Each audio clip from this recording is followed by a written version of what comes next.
Currently, we're in Tulsa, Oklahoma. I'm on the corner of East Apache and North Yale Avenue. So I was driving down the street on my way to doing a story, and I seen this roadside memorial right here. So of course I had to stop because, well, it caught my eye because of the pictures on this memorial. And this was made in memory of Audreaunna Williams. So let's talk about what happened.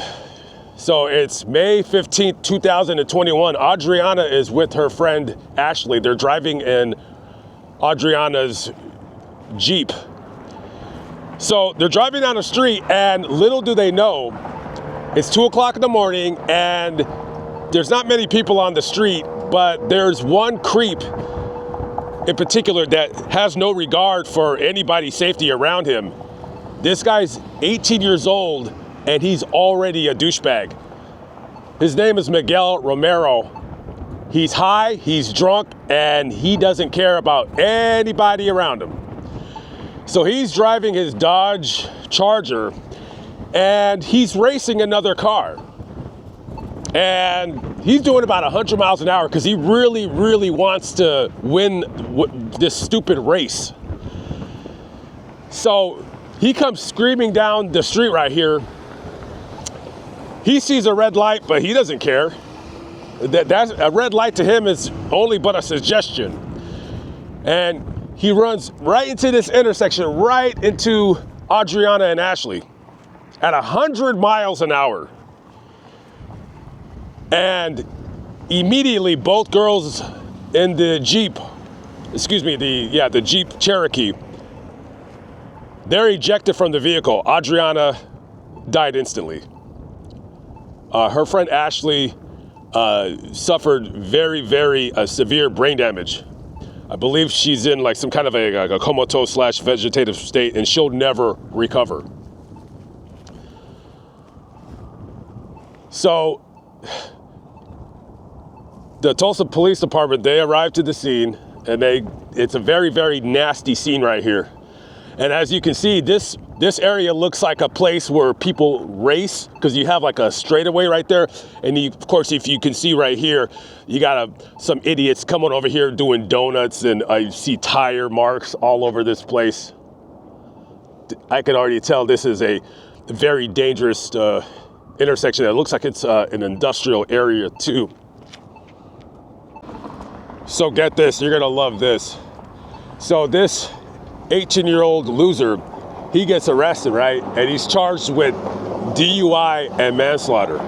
So his bail is $100,000. So he bails out of jail, and the conditions of his release are that he not drink, he not smoke weed or do any drugs, and just try to not mess up. So of course, he violates the conditions of his release because the court finds that there's social media posts of him at a party, a few different parties, drinking. So they arrest him again, revoke his bail, so he's back in jail, right? So the judge raises his bail from $100,000 to $750,000. So his attorney files for like a bail reduction, right? So he's in jail for like 3 weeks.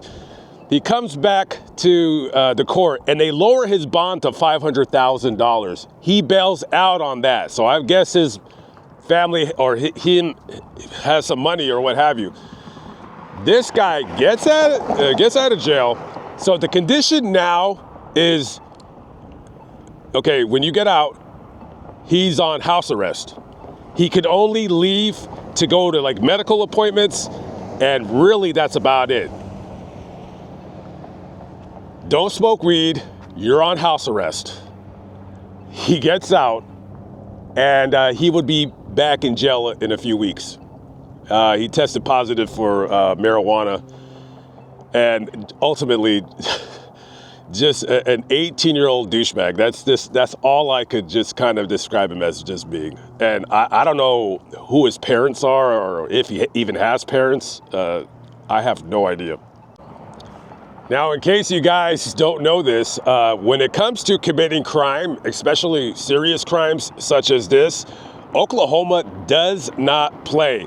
And because of Miguel not being able to follow rules when it comes to societal rules and the court's rules, he was, a few years ago, was sentenced as follows. So for the manslaughter, he was guilty of manslaughter, he was given 20 years.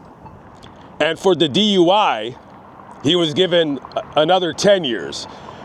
And both of those sentences were run consecutively. That means that he got 30 years in prison for this crime. And rightfully so. Yes, of course, he did not mean to kill anybody, but when you're 18, even when you're 15, you know right from wrong, and you know you shouldn't be behind the wheel, and you shouldn't be racing people, and you shouldn't be driving like a jerk face. And because of that, he killed this poor girl, and between the two women, there's 5 children. And Audreaunna, she's not even from Oklahoma. I want to say the family, they're from Wichita, and she had only lived here a year. Only lived here a year, and she's killed because of this idiot. I'll tell you what, though, he has plenty of time to think about what he's done, because he is not getting out for a very, very long time. And by the time he gets out, he'll probably be somewhere in his late 30s, early 40s. Several lives ruined in this tragedy.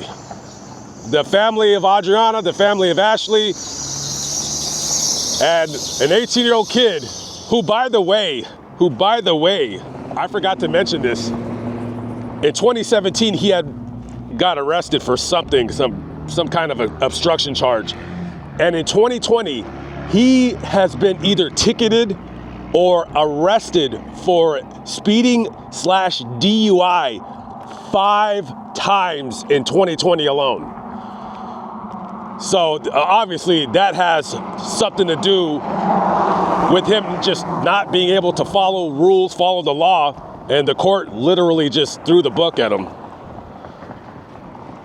All right, so I'm out of here. I'm hitting the road. My condolences to the victims' families. Just absolutely just unreal.